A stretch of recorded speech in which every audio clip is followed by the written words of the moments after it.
Pradeep, for organizing this very important event. And also, as everybody who is watching this program, Mr. Pradeep Mehta is unrecognizable with his new beard and his new looks. I think he is trying to wear that look deliberately to convince people that a new world is also going to be unrecognizable like this. And therefore, I really thank him for making this program with such a symbolic gesture like you're done. So thank you very much. As you mentioned, various aspects of the world global trading system. If you permit me, let me say that not just a trading related issues in global platforms are under serious threat, but multilateralism generally is also under very serious existential crisis. You'd like any multilateral institution which is becoming infructuous, ineffective, and therefore WTO is a very good symbol of understanding how ineffective the multilateralism is becoming. But I think we really need to look at how do we deal with this threat to multilateralism itself at a time when we need it the most. Just imagine, whether we like globalization, we don't like it, in context of market integration, in terms of opening borders, all those issues are little different. But look at today, why are we talking like this and not meeting in person? The pandemic has spread to more than 100 countries. It originated in China, but has gone all over the world. So whether you like it or not, we are already integrated in good way and bad way. So whether if somebody catches a sneeze, we'll catch a cold. And that is why we really need to now work more in closer cooperation than ever before.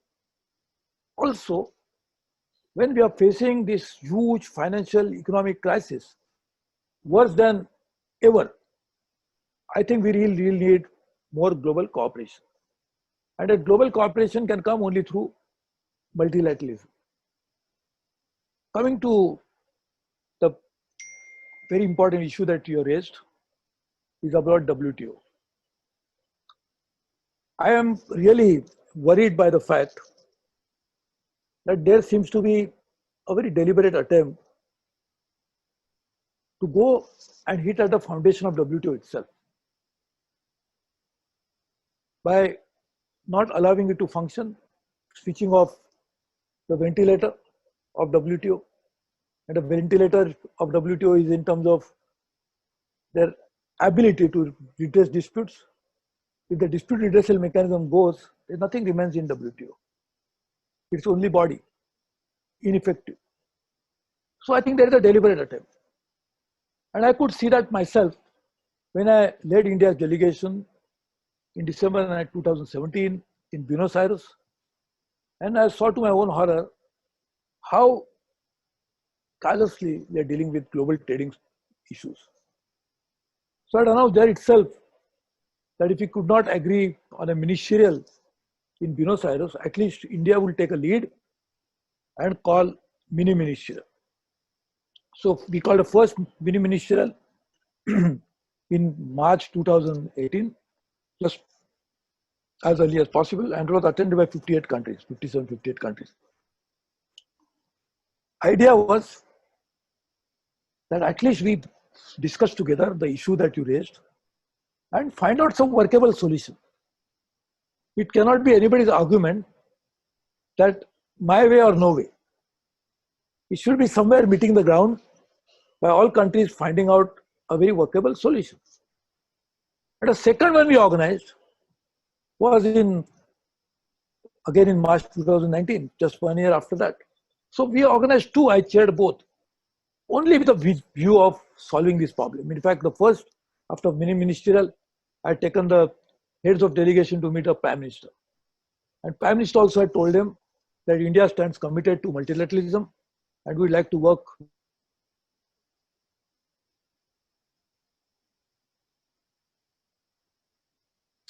nobody denies that we need to reform WTO. Nobody. I don't think even WTO itself, if you ask them honestly, their own bureaucrats also will say, yes, we need to change. The question is, what is meaning of change? When you say reform, reform can be meant by anything. Is it a movement forward or is it going backward? We have seen after creation of WTO, the world has benefited immensely. Global opportunities have increased. I think to even emergence of China as a major economy, second largest now, could also be attributed to their joining WTO. Now the question is, the reform should be for making WTO better, global trading system better. And when we say better, from whose perspective you are looking at it? And as you correctly pointed out, the least developed countries, and even countries like India, which has a very unique characteristic. I said that in my intervention in Buenos Aires, that when we say special and differentiated responsibilities, India is absolutely a classic case of that. India is now close to $3 trillion economy, 2.9, so fifth largest, but at the same time, highest number of poor in the world live in India. So it's special in that sense, that it looks like a big economy, but we have also the challenges. So we must recognize that reality of the world when we are reforming WTO. We must ensure the interest of countries who are least developed as well as countries like India, which are aspiring to develop and facing so many challenges in achieving those goals. That part of the reality should be kept on table while discussing this. We had a very ambitious goal in Doha round. I said it little in a lighter vein, that why you call all these WTO discussions are round? I say because they go in round. So always they are round, but they don't come out with some solution. Doha round resulted in nothing. So we called it a development round. So I think now we should try to focus on development issues. At the same time, there are certain issues which other countries are raising are also relevant. I'm not saying they are completely irrelevant. We must sit on table and discuss this. But we must agree that there is a fundamental nature of WTO cannot be compromised. If we do that, it will actually help us to move forward. Like, and you talked about committees and others. The procedural aspect of WTO is also very important. I was asking my colleagues in WTO, what is the timeline for discussing an issue? They said there is no timeline.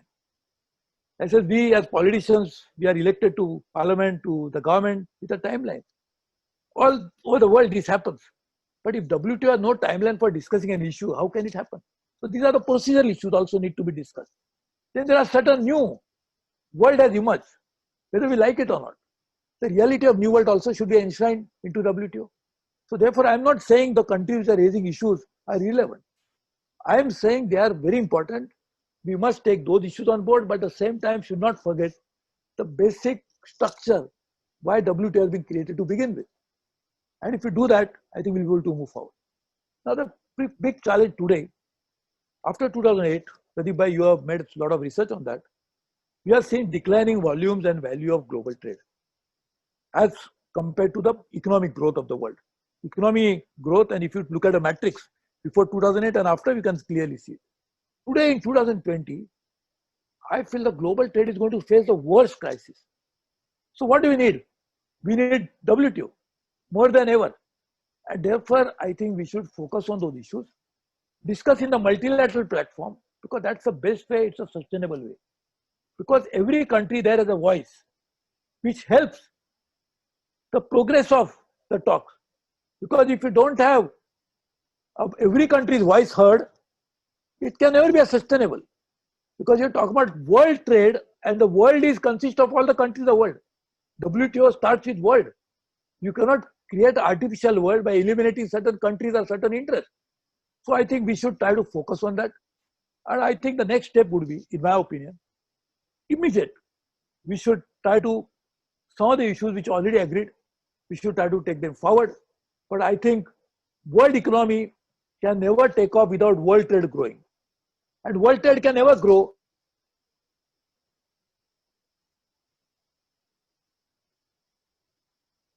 WTO is reformed. It will make more functional, more effective, more efficient, more participatory, more forward-looking. I think these are the kinds of ingredients of the reform package we should have for WTO. And I think that is the only way we can move forward. There are many challenges in the world economy today, but they can be discussed only if you have a forum. And that is what multilateralism talks about. Discuss together, and that is what we like to do. So I think I'll stop here, and I will request you to continue with this mission of improving the world trading order by making WTO a far better, vibrant, forward-looking organization. Thank you very much.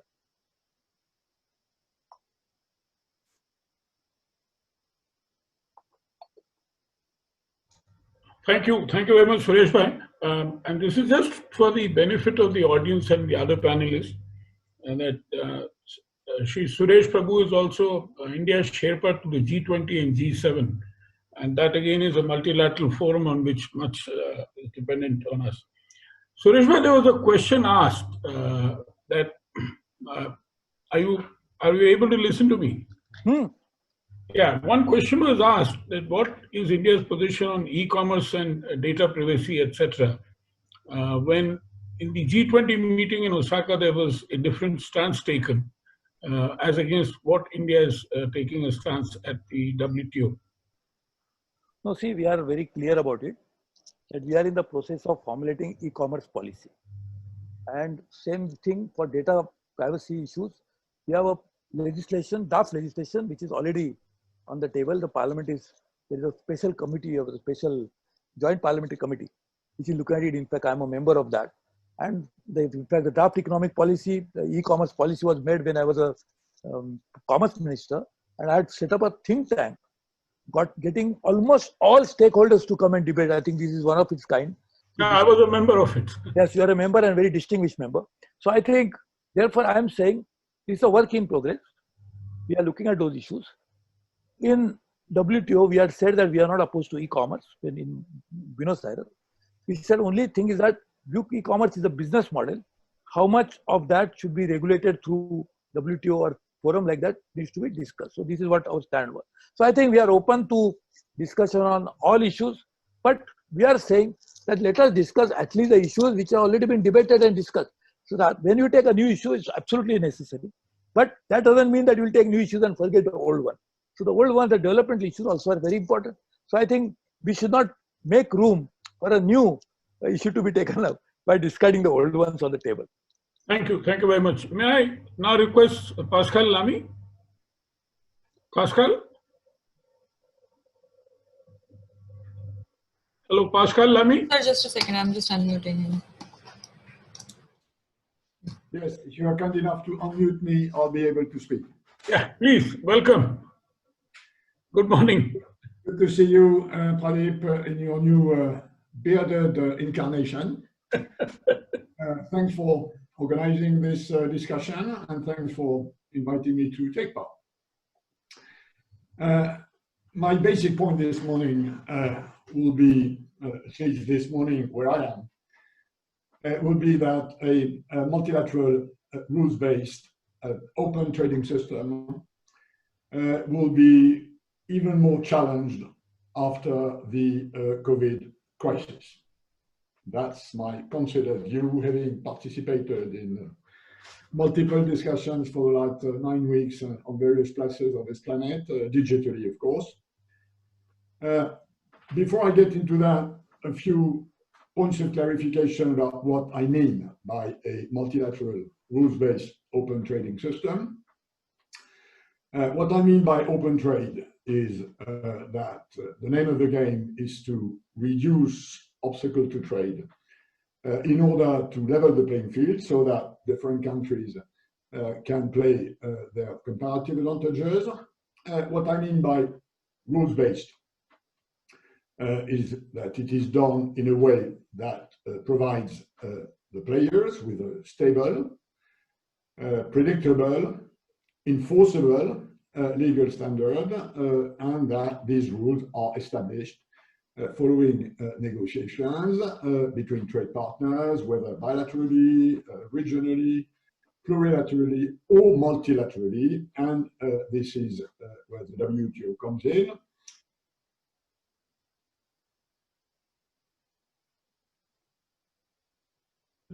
of course, it does that in a global way, which means that it inevitably is the least common denominator that prevails, given that this is done by consensus.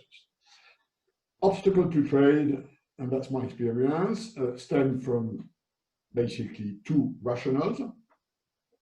The first one is to protect domestic producers from foreign competition. This is protectionism.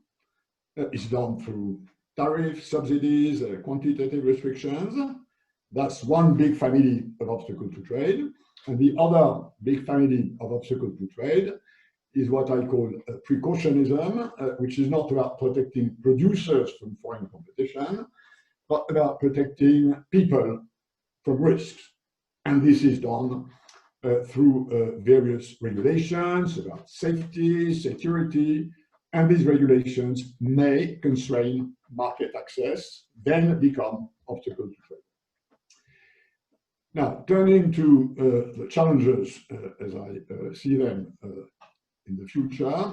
First, we already had serious challenges before the COVID crisis, and Mr. Prabhu expanded on that.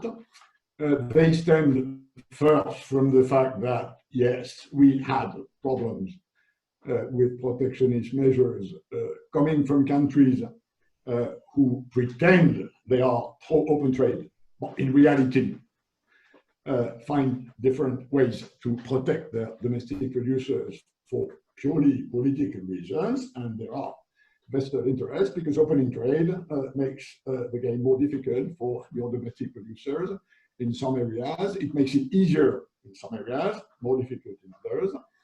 And then, of course, came the US with Trump, whose doctrine is protectionist.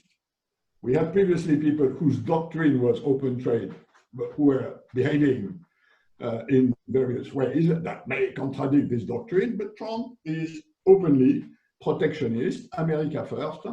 And if you want to understand what it means, look at the op-ed which the USTR published in the New York Times on 11th of May, which is a perfect description of the doctrine behind Trump's trade policies, which of course resulted in a big offensive against WTO, and specifically against its major enforcement mechanism, which is the dispute settlement and the appellate body.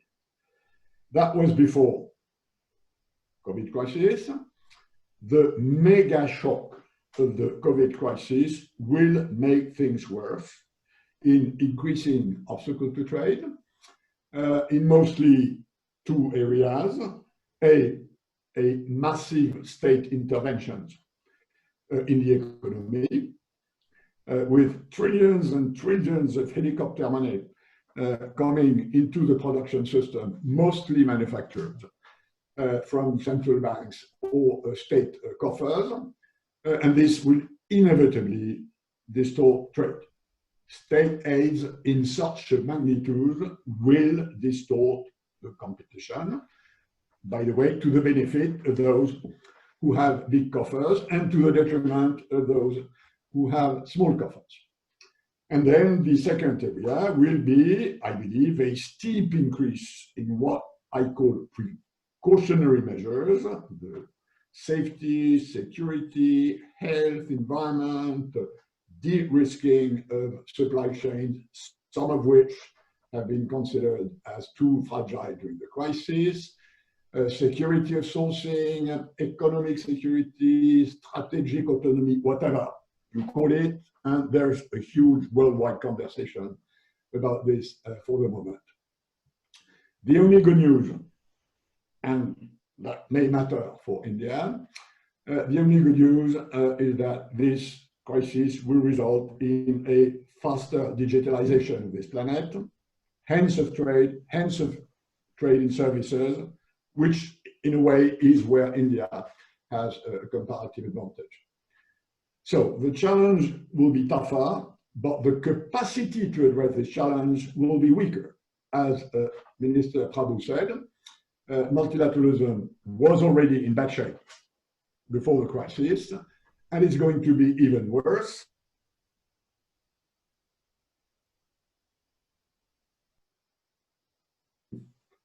has gone worse during this crisis, as we all know, with this exchange of barbs and accusations related to the crisis, to the origin of the crisis, to the way it has been handled. Then the North-South divide will increase.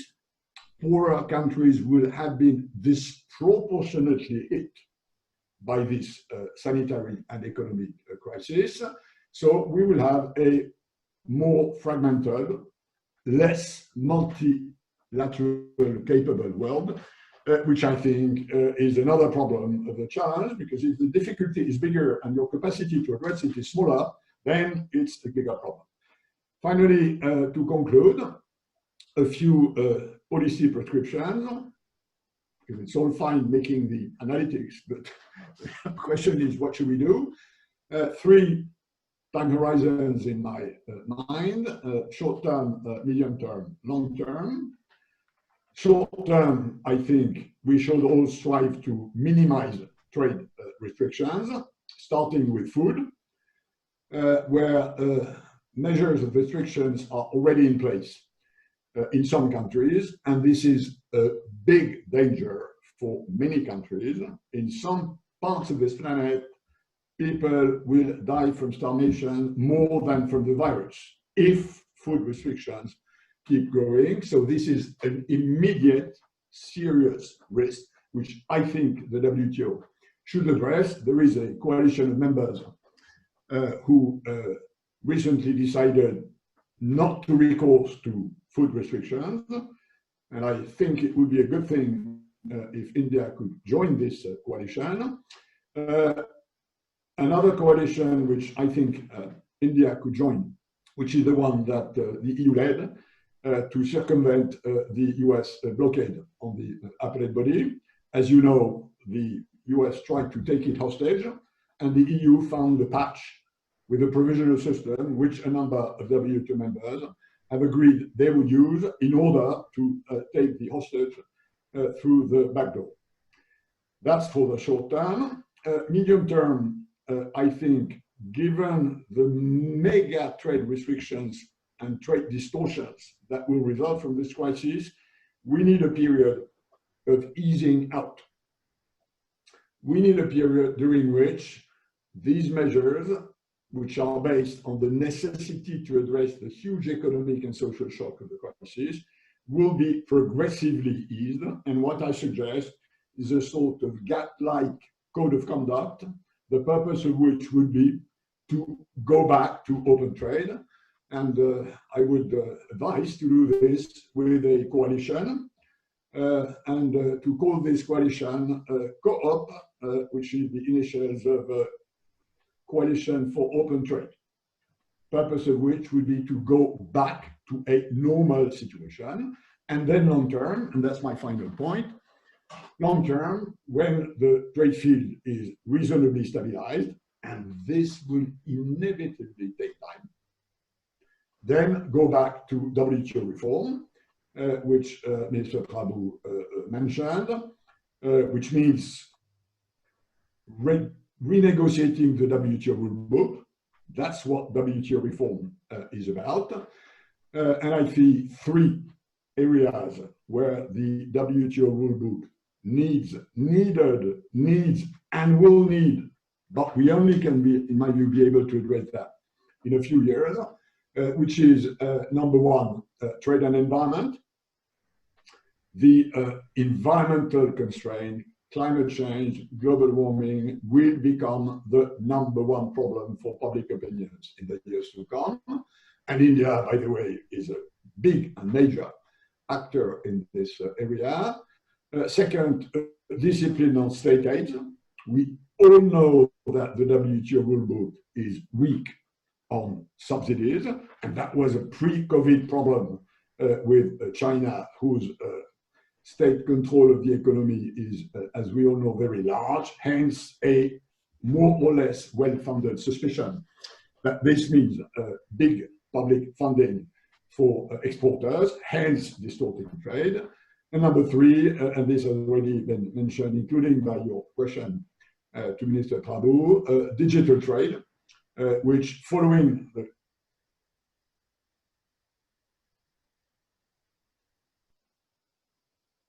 And then the fourth thing that should be done, but this is not only WTO related, is that if I am right, that precaution is going to go up, then we need some sort of global system to level the playing field in precaution.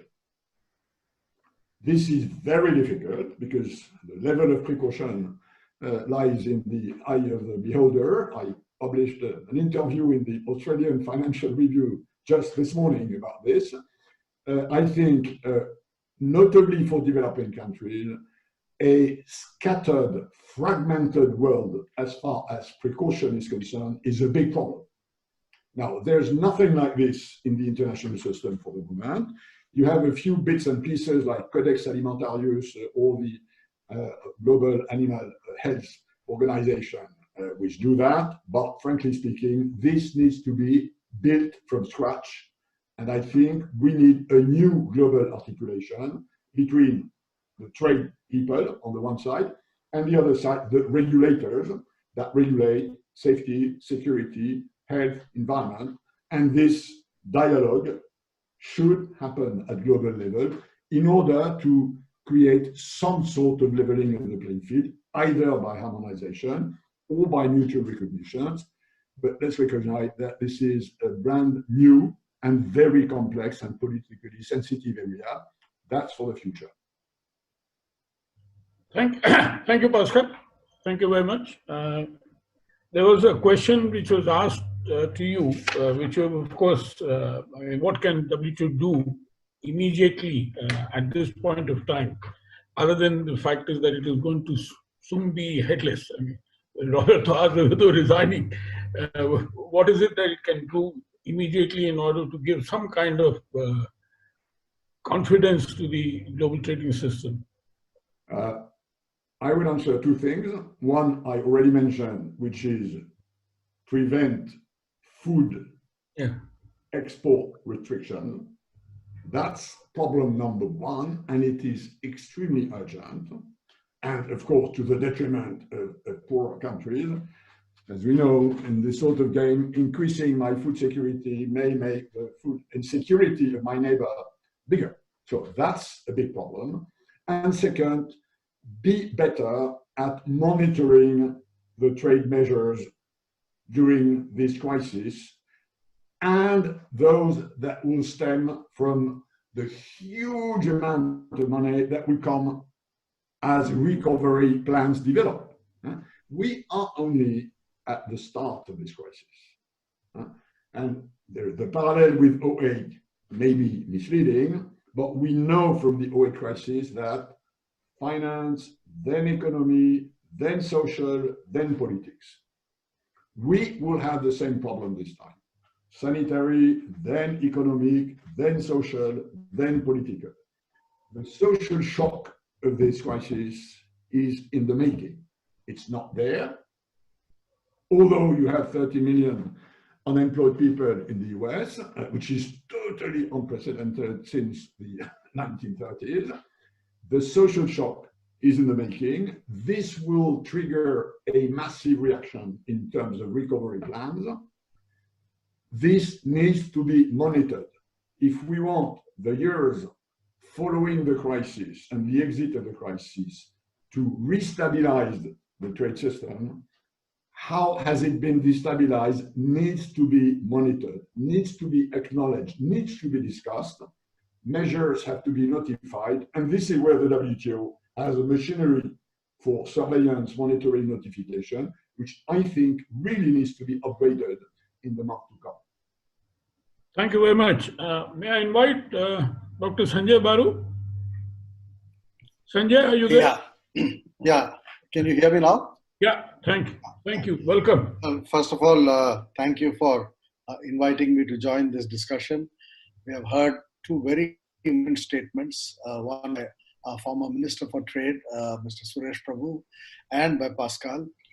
I was sitting and recollecting the last time Pradeep, you, me, and Mr. Lamy were together in Bahrain, which was in 2012, when I organized a conference on multilateral trading system under the auspices of the International Institute for Strategic Studies.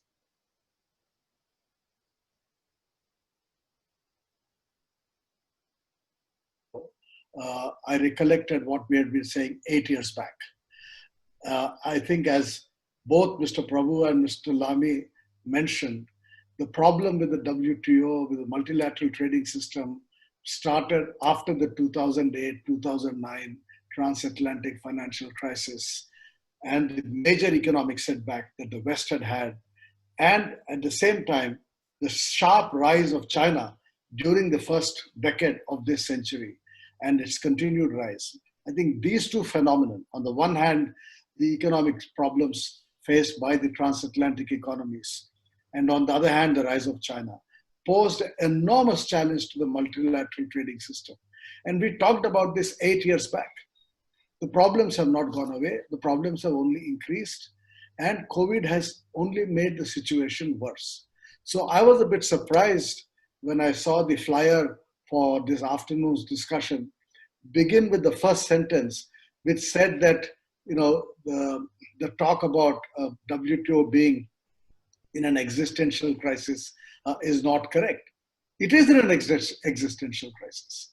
It is in an existential crisis because the global system that, in fact, put this multilateral system together, the major countries of the world, particularly the United States, is no longer defending the system. Mr. Lamy referred to the USTR article recently. The United States is no longer defending the multilateral system.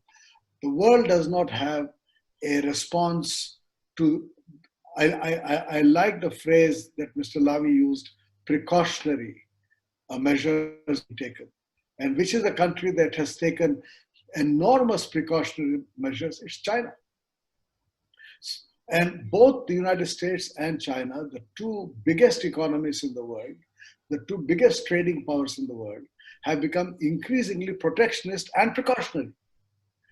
So if you have a global trading system in which the biggest trading nations are increasingly protectionist and precautionary, and the WTO as an organization is being marginalized by the rise of regional and plurilateral groupings, which incidentally was the other subject of our discussion 8 years ago. And those plurilateral groupings have come and gone. TPP has come and gone. TTIP has come and gone. RCEP is still in the making. But the focus has been on plurilateralism, not on multilateralism. This brings me to the next set of questions. I don't want to repeat a lot of what has been said by both Mr. Prabhu and Mr. Lamy, and I entirely agree with a lot of what they have said. But let me move on to a second set of issues, which for me, as someone from India, looking at international trade is an extremely important issue, which is, what is our attitude to trade? In what way are we dealing with this new world, which is more protectionist and precautionary? I believe we have also decided to become more protectionist and precautionary. The language of trade, the trade discourse in India is no different today from what we hear in the United States or indeed in many other parts of the world. So when so many major economies are becoming increasingly both protectionist and precautionary, the WTO has an existential crisis. How can we begin with the proposition that there is no existential crisis? And if Mr. Azevedo has decided to go home and do whatever he's doing, I don't blame him at all. He has no job to do in Geneva. It's a nice place probably to live. I have no idea, but I'm sure Rio de Janeiro is a nicer place to live. But the fact is, there is no work there. The organization is being starved of staff. The United States is not filling the vacancies in the court. So we have a major crisis which has been long in making. As I said, the origins of the problem go back to 2008, 2009. And successive governments in India, both the Manmohan Singh government and the Narendra Modi government, have been dealing with the WTO in a period when the WTO is no longer interested in listening to India.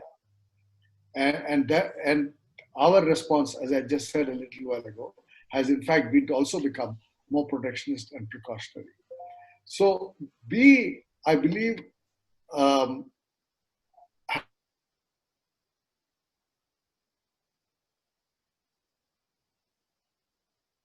COVID has actually physically disrupted movement. I mean, till now, the disruption was policy induced. Whether it is protectionism or precautionary interventions, these are policy induced disruptions to trade. Now we have actually physical disruption to trade. The ships don't move, the planes are not adequate, the trains are not moving, except China, which has sent a train all the way from Beijing to Berlin carrying medical equipment. The fact is that goods are not any longer moving at the same pace. So given all of this, I actually think we are in a serious global crisis as far as trade is concerned, which calls for a new global initiative. We are back where we were at the time of the creation of GATT, which is immediately after the Second World War. In a sense, the way I look at COVID from a trade point of view is COVID is doing to trade exactly what the Second World War did to trade, which is to physically disrupt trade. And how did the world respond to that physical disruption of trade that the Second World War contributed to? It responded to it by creating a new trading regime under the tutelage of the United States, under the leadership of the West. But today, that new system will have to be created under a leadership which the West will have to share with other trading nations. And India has to play a positive role, because India is not going to grow at 9%, 8%. Mr. Suresh Prabhu, as Minister for Industry and Commerce, started a project for making India a $5 trillion economy. We are not going to be a $5 trillion economy as an inward-looking economy. For us, trade is extremely important because we are dependent, continue to be dependent in a variety of areas on the global market. So let me end by saying, Pradeep, that I'm glad you've taken this initiative to start this conversation, but this conversation can only progress if we, one, recognize that we are in a crisis. The WTO is an existential crisis. Two, that there has to be a new global compact which is cognizant of new global power relations. You have to take into account China's power. You have to take into account the fact that there are other developing countries which aspire for more balanced and a more development-focused trading regime. And you also have to take into account the fact that the West, which has dominated the system, is no longer in a position to dominate. So some element of accommodation from the point of view of the West. So we are really, in my judgment, talking about a new post-COVID global trading system that has to come out of the shambles in which the WTO now is. Thank you. Thank you very much, Sanjay. With that,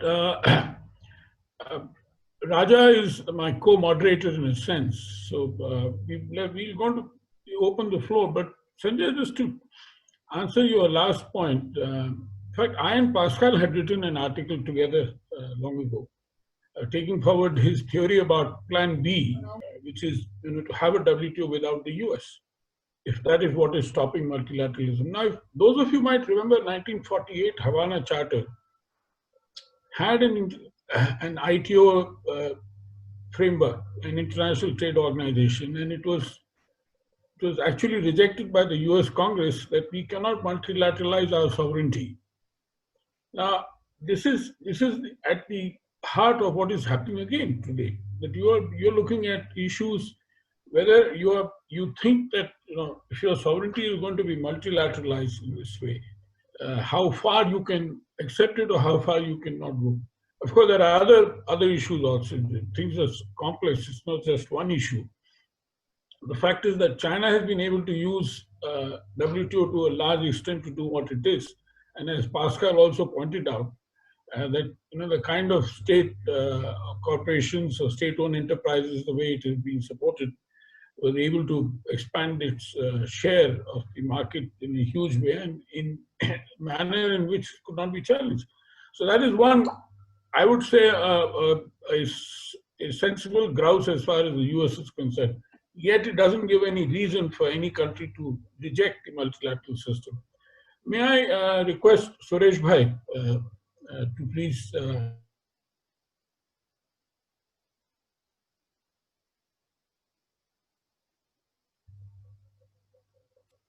Suresh bhai?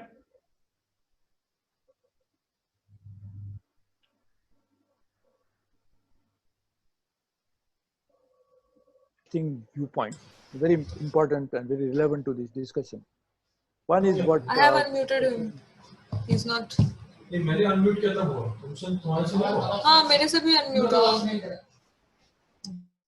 why one very important point with my friend Dr. Sanjay Baru said is very important that to be a $5 trillion economy, we must have an integration with the global market more than ever before, because there is a historical evidence that the countries who have achieved very high rates of growth in a short period of time, and many of them are in Asia and some of them are our neighbors, would happen only because of that one reason.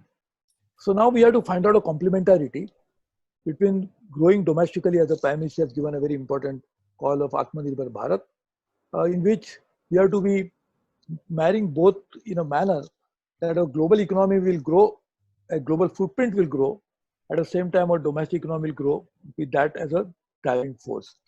Now to do that, one of the very key point will be membership of WTO, which we already have because we are also member of GATT even before WTO was born.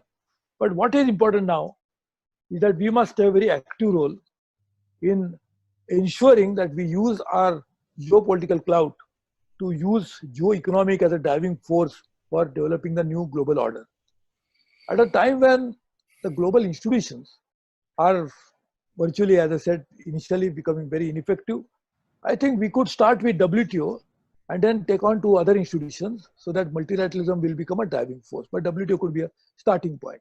And as Mr. Pascal Lamy said, I fully agree with him. He comes with so much of experience that if you don't do today anything immediately, it is too late in the day. Because after some time, we'll lose steam and then we'll lose the plot completely. I personally feel that every country has to give in something for a larger good. Because you look at it like this, as we do in the climate change, we always do a very interesting scenario, business as usual approach. What would happen if the greenhouse gas emissions are emitted in normal course? And therefore, why action is necessary? Because what disastrous consequences it will have.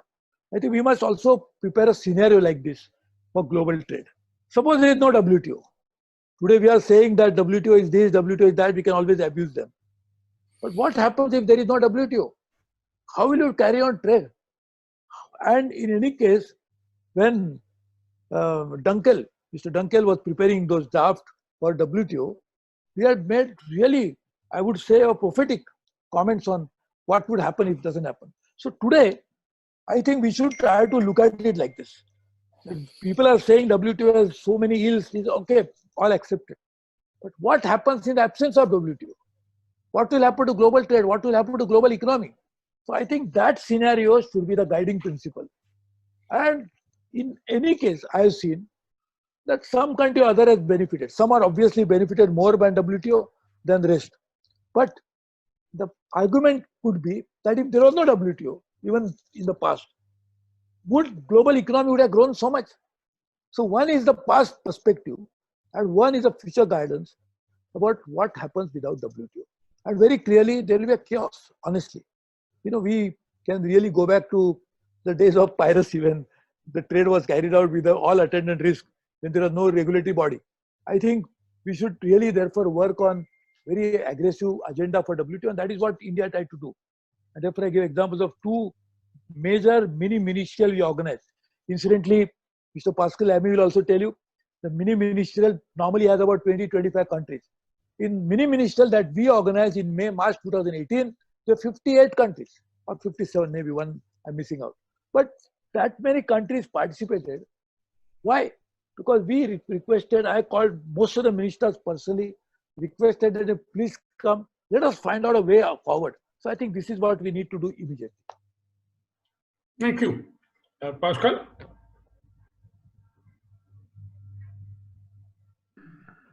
Okay, thanks for the mic. First, there has to be some sort of articulation between the WTO as well as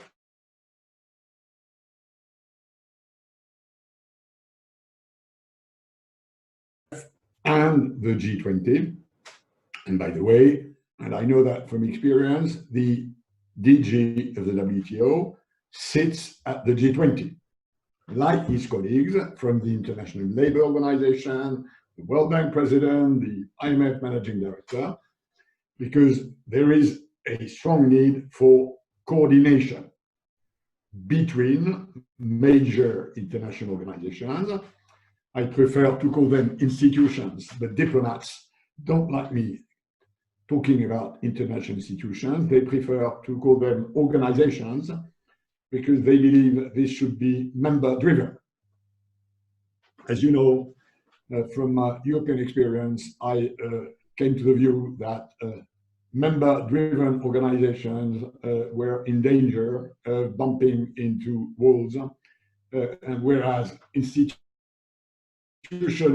organizations have a better resilience. That's another story. So the problem being that this time, the level of G20 coordination is incredibly low. If there is one distinctive feature of this COVID crisis for the last 80 years, basically since the end of the Second World War, it is that the level of international cooperation is incredibly low. Look at the polemics about the World Health Organization. Look at the fact that the G7 could go nowhere, and look at the very weak coordination of the G20. So this is a sort of one more feature of this analytical description which we made, and which I think we'll agree on, which is that multilateralism was not in bad shape before the crisis, and is even in a worse shape now. And I must say, I like Professor Sanjaya's sort of analogy with the post-Second World War. I think one of the big questions for the years to come is whether we today are in a post-World War II situation, or whether we are in a post-2008 financial crisis situation. And there are views on different sizes, which have to do with the magnitude of the impact of this crisis on production systems. Can they restart rapidly? In which case, the destruction will be limited. So we are more in a sort of 08 crisis than the World War crisis. About the impact on the social systems, it may be that we are more on a World War II scenario, post-World War II scenario. And I think all this has enormous consequences on trade. And I will defend Pradeep putting the sentence that there is no existential crisis. There is a WTO crisis. There is a global crisis. There is a WTO crisis. I think what he means by there is no existential is that we should not doubt from the necessity of a lively existence of a world trading system. And on this, I would side with him. Thank you. Thank you, Pascal. There's one question, Lamy. A couple of questions to you. First is, does trade help to get out of the crisis, or can trade help to get out of the crisis resulting from COVID-19? If yes, how? If not, what will be the fate of the WTO? And let me ask you a second question. How will we make sure that short-term advantages don't outweigh a long-term perspective? On the first question, I think we will need open trade as a transmission belt of the recovery of the economies. Let's assume China is now back to business, that quite soon Europe, then US, then countries like India will be back to business. This will happen with a sort of sequence, with the first parts of the train getting out first, and then the rest following. So if this is to happen, we need the oiling of open trade to be there, including, by the way,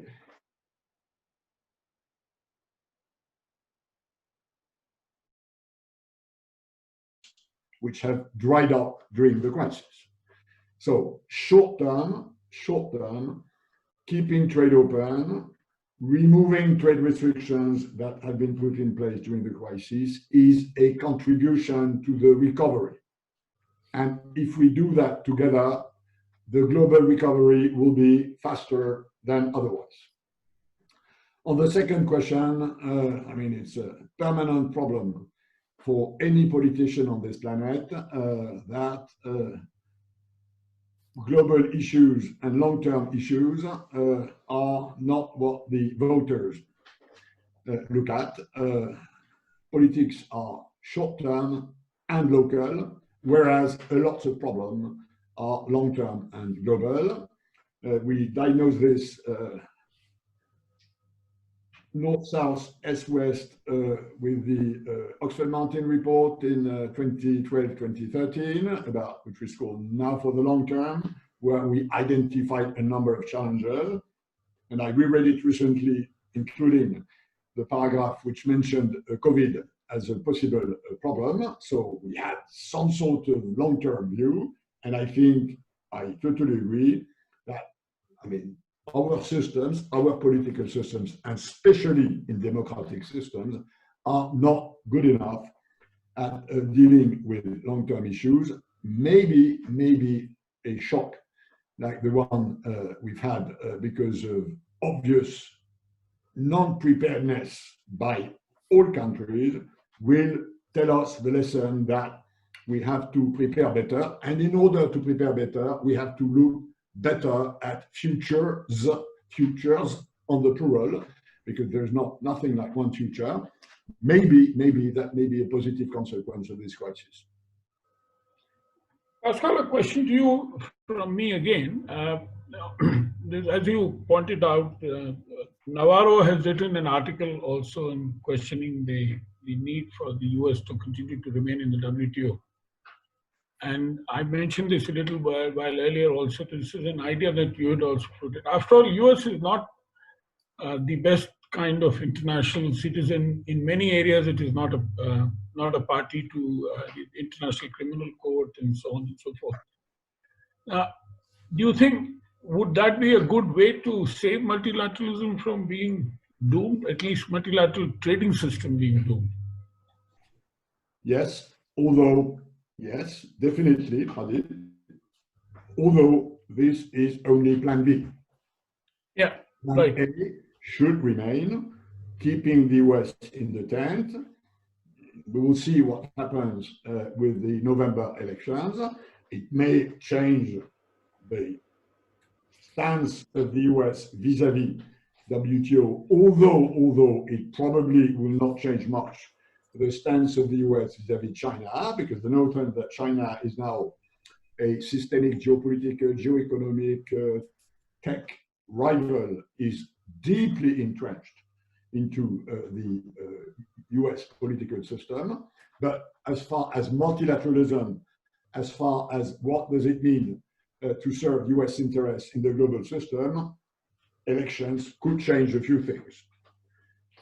This being said, I remain of the view, and we, as you said, shared it together, that if the US try to take the WTO hostage, we have to have a plan, which is Plan B, that makes the system work without the US, the time they understand that a global system is not as bad for them as Mr. Trump pretends it is.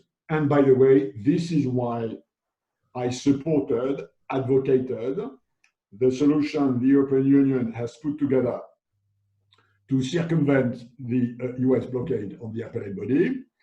And I would consider it rational and wise for India to join this coalition, which so far it has not done because of US pressures. Thank you. Sanjay, can I, there's a question to you. What is your opinion about the US remaining inside the WTO or outside the WTO? You know, there is a bill which has been moved also in the US Congress, the lower house.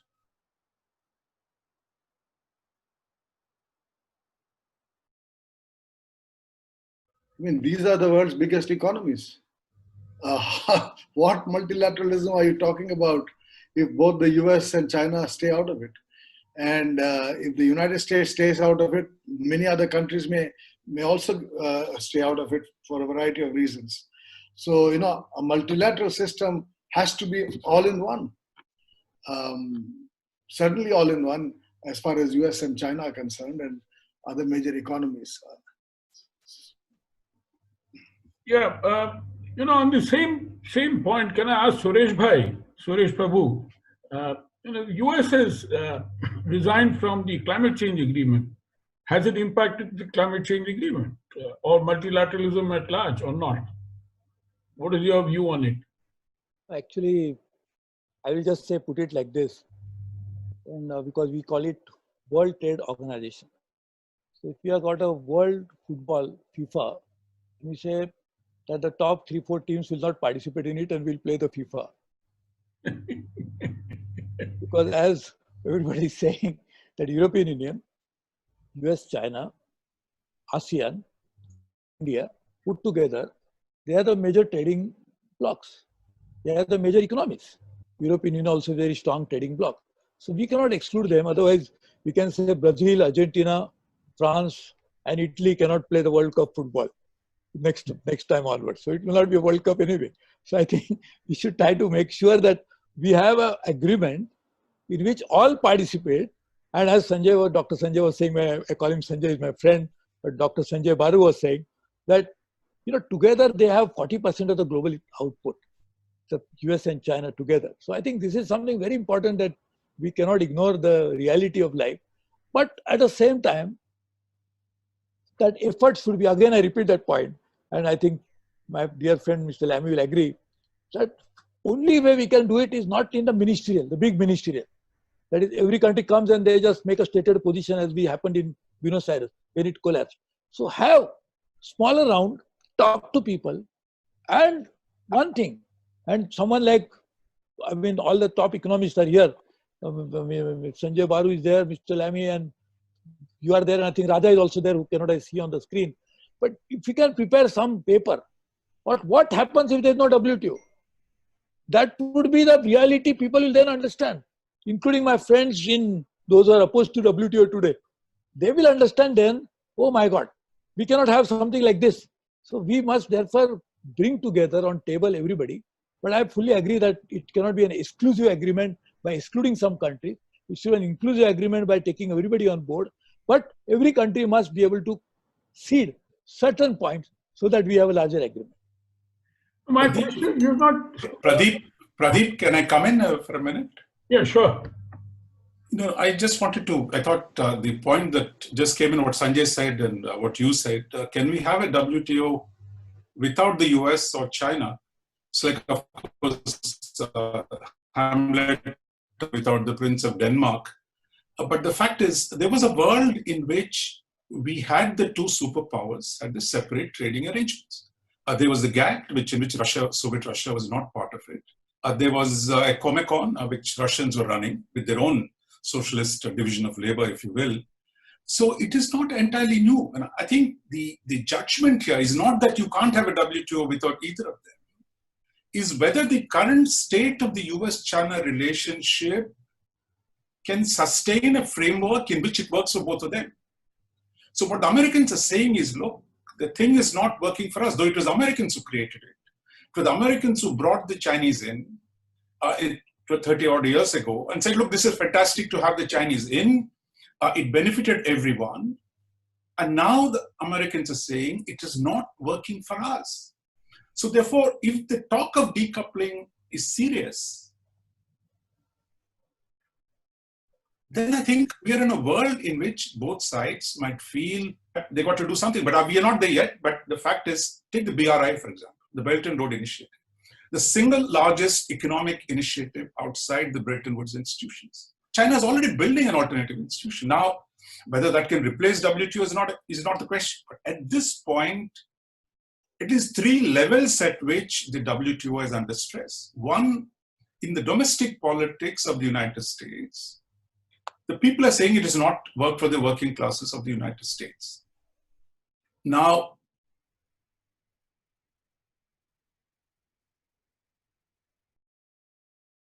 ago that the jobs are going to move to China and Mexico. Therefore, today you need to rearrange the system, which is what the Americans are saying. Now, that argument, I think even Democrats, as Pascal was saying, that if Democrats come to power, they're already moving to the left, that they're saying, look, we're not going to sign any more free trade agreements. So I think there is a shift in the domestic politics in the United States, and I think we have to come to terms with it, whether we like it or not. The second aspect is that the US-China conflict, which Sanjay talked about, that the structural change of rise in China and China's domination of the global economy, for example, we can't have just one factory in the world or one pharmacy in the world. That's fine, as long as everyone trusts that pharmacy and that factory. Today, what's happened is that you can't rely on one pharmacy, American people are saying. Now, can you rely on one factory? So the trust is broken down, the system is under stress. So I will just stop here, my initial thing. Is it a crisis or an existential crisis? The very fact that Pradeep has talked about a resurrection is somebody pulling out from the dead. So we're probably close to dead. But still, I think, as Mr. Lamy said, look, there is a way of reviving this dead body or a half-dead, comatose body. And that requires political action. I think no point talking about rules at this point or procedures within the WTO. Is there a room for a few countries to politically get together, put the political capital on the line and salvage the system? Because the Americans are talking about shorter supply chains, creating alternative mechanisms. The Chinese are doing their own thing. So if there is a friends of WTO at this point, that the need is to create a group that at least takes the political initiative to salvage the best parts of it, while hoping that the domestic politics in the US and China are not going to make it even worse in the coming years. You know, Raja, thank you very much. China is not such a problem insofar as multilateralism is concerned. They're supporting it. Now, whether their support is good or bad, best for the world or not, is not the issue. US today it has only about 9% share of the world trade. It's not even a very big trader in that sense. It may have a large economy, but the economy is going to go down.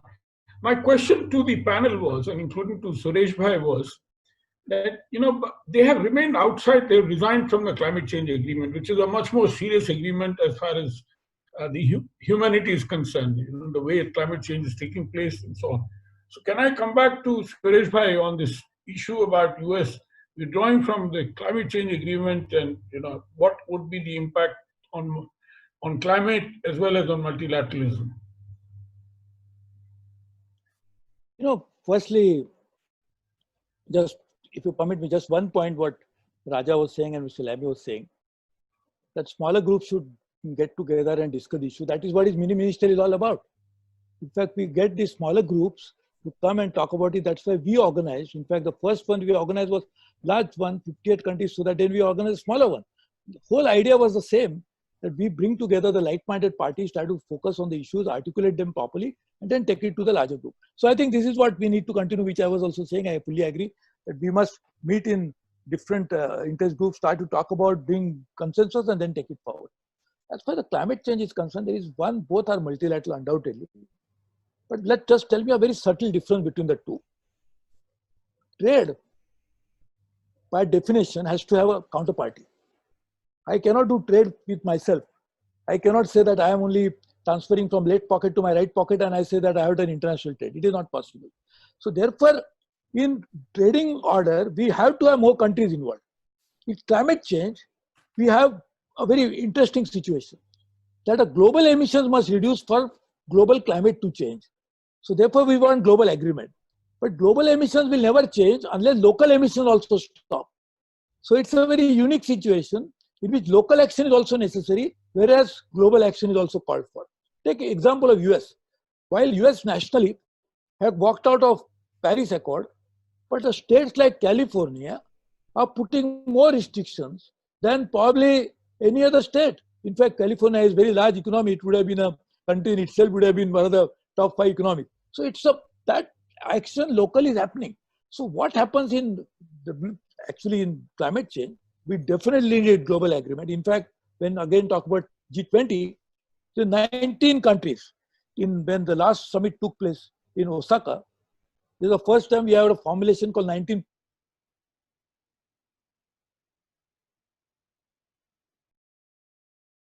feel like this is that now is a clear-cut link between the climate change and its impact on economy, on social life. Just imagine if the climate change becomes far more serious matter, the emissions goes up, how many refugees will be there? The climate refugees. The Europe is facing big problem of refugees coming because of political uncertainty. If the climate refugee happens, what happens to India? What happens to so many other countries? So I think climate change is no longer an academic or scientific discussion issue. It's a real life issue, has to be acted upon.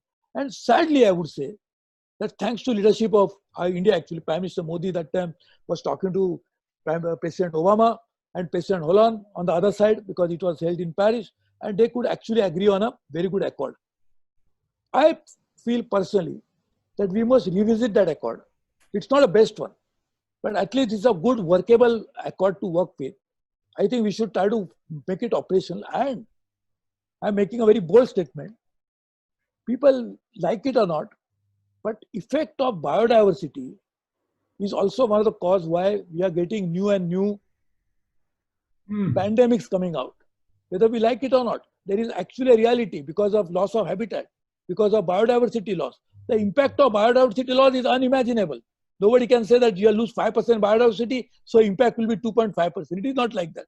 It is phenomenal because you are actually changing the entire ecosystem on which you don't have a full control. So therefore, in a situation like this, climate change should be put on a priority along with the trade agreement. This could be the two big building blocks for multilateralism. And therefore, I think we should try to work on it. I fully agree. So this should be the top priority for the world to revisit some of these existential issues that humanity, as well as in case of climate change, even the entire biological life is facing. In case of pandemic, probably we are facing only human life, but in climate change, we are facing even biological life. Thank you very much, Suresh bhai. Pascal, what is your view on this debate? Number one. Number two is a question which has been asked by somebody in the audience, is whether in the event of a multilateral trading system being in a bad spot, would it be advisable for countries to enter into regional trade agreements? Well, on the first question, I'll come to you, Suresh bhai. On the first question, Pradeep, when I was DG of the WTO, I initiated the first WTO UNEP Trade and Environment report. And I remember at the time, I took this initiative and I had some problems, including with India, by the way, for having pushed environment as a trade issue. Now, I deeply believe that these two things are very connected, that they all have to do with the functioning of a global market capitalist system, and that the urgency of addressing the climate crisis will have an impact on the price of carbon, which, like all changes in relative prices, will have an impact on trade. Now, the question, that's this global analytics. The question is, how can trade policy, disciplines, systems can contribute to an acceleration of the climate transition? And this is a very difficult issue because, as Minister Prabhu just said, these are two different buildings in the international system, the communication of which are very rare. A, because the culture of trade people is not about environment, and second, because the culture of environment people is not about trade. So there has to be a cooperative approach. This will take time, notably because for a long time, the price of carbon will be different from constituency to constituency, and there will be a need of systems that address this problem of carbon pricing differences, including border carbon adjustment systems, which in my view will happen in line with WTO rules. And it's very important that any border carbon adjustment system fits with that. The Institut Jacques Delors in Brussels, which is called Europe Jacques Delors, will publish on the 3rd of June a new template for an EU system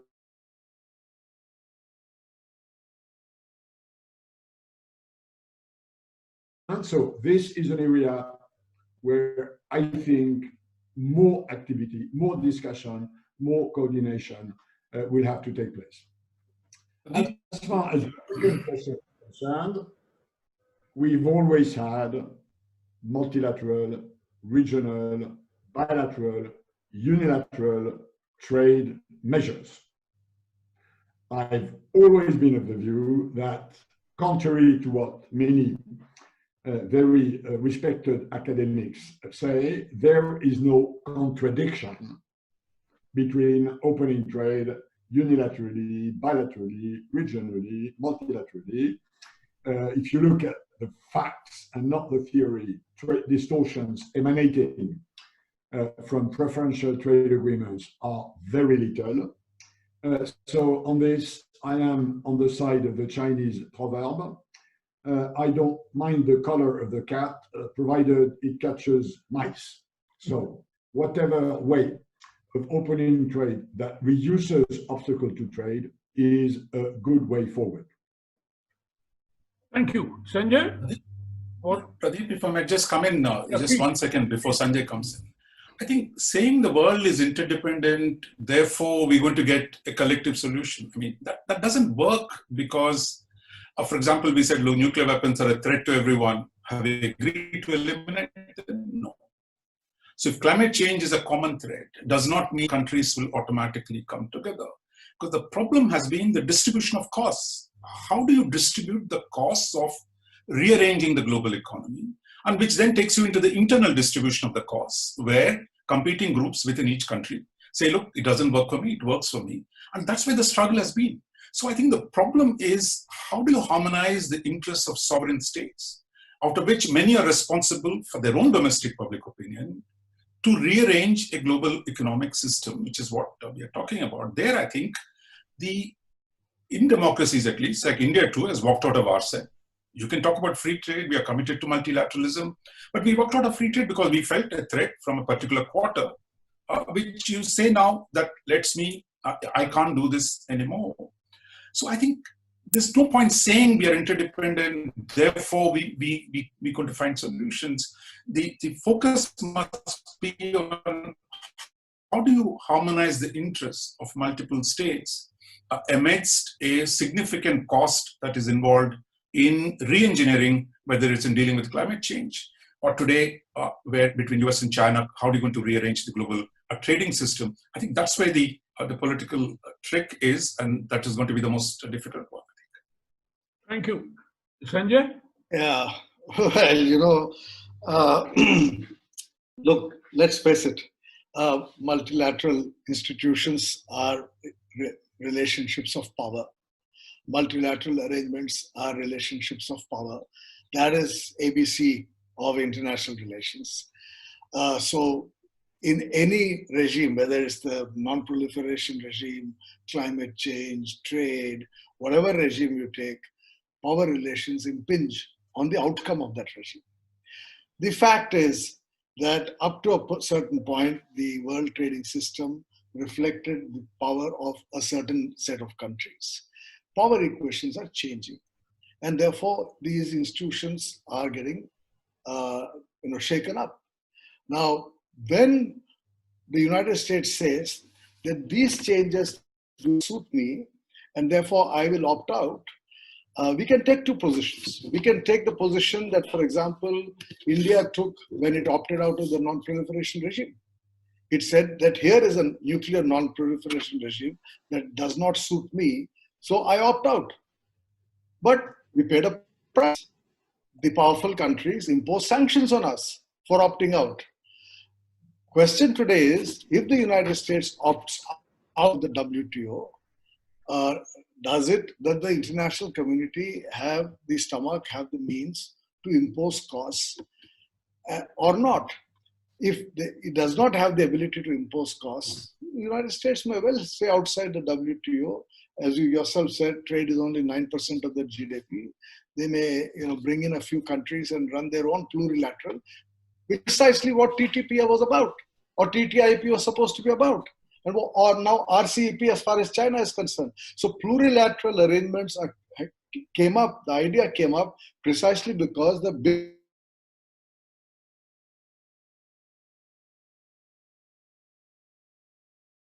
I'm an Indian. I look at it from my point of view. I believe India is better off with the multilateral system rather than a plurilateral regime dominated either by China or by the United States. I would like a multilateral system. So I will try. I may not succeed, but I should try. As Mr. Prabhu correctly said, he convened a meeting of for 45, 50 trade ministers a couple of years back.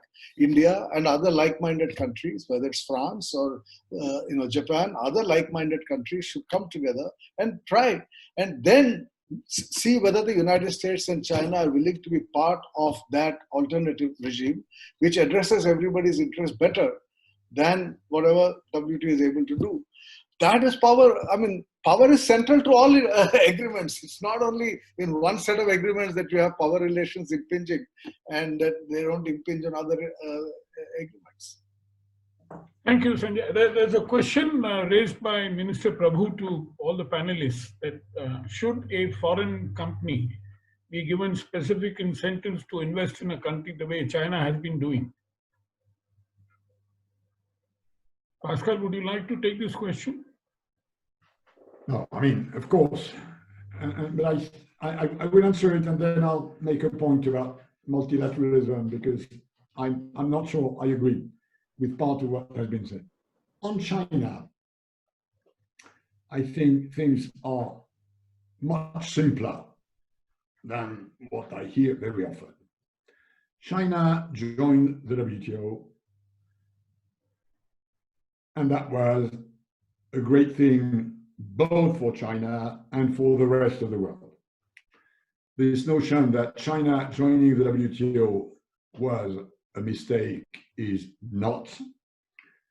Just look at the numbers.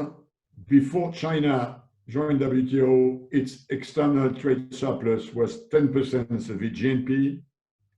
Today, it is less than 1%, which means that for the 20 years we've had China in the WTO, imports in China have grown more than exports from China.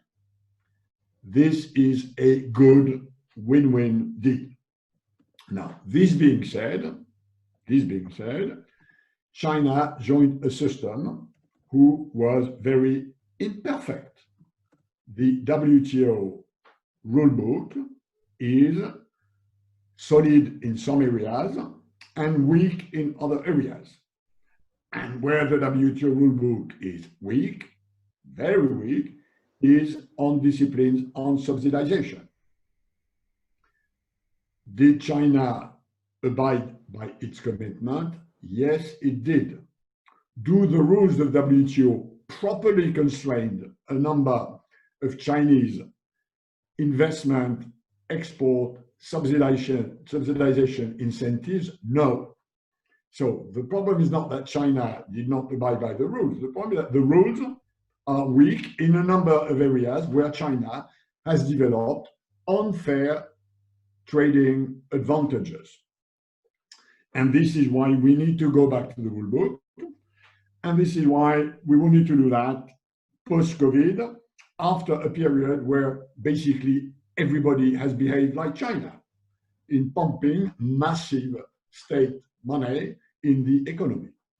And this problem of cohabitation, of global market capitalism with what China called Chinese specificities, which is 1/3 of the economy under state command, needs to be addressed because this is not a proper level playing field. The point I want to make about multilateralism is a reaction to this notion that international cooperation is about power gains. I do not agree 100% with that. There is a part of international cooperation which is in the hands of sovereigns, diplomats, treaties, institutions, inter/national systems between nations. This is one part of it. But there is a whole other part of the international system and cooperation which is in the hands of other actors than states. Businesses, NGOs, big academic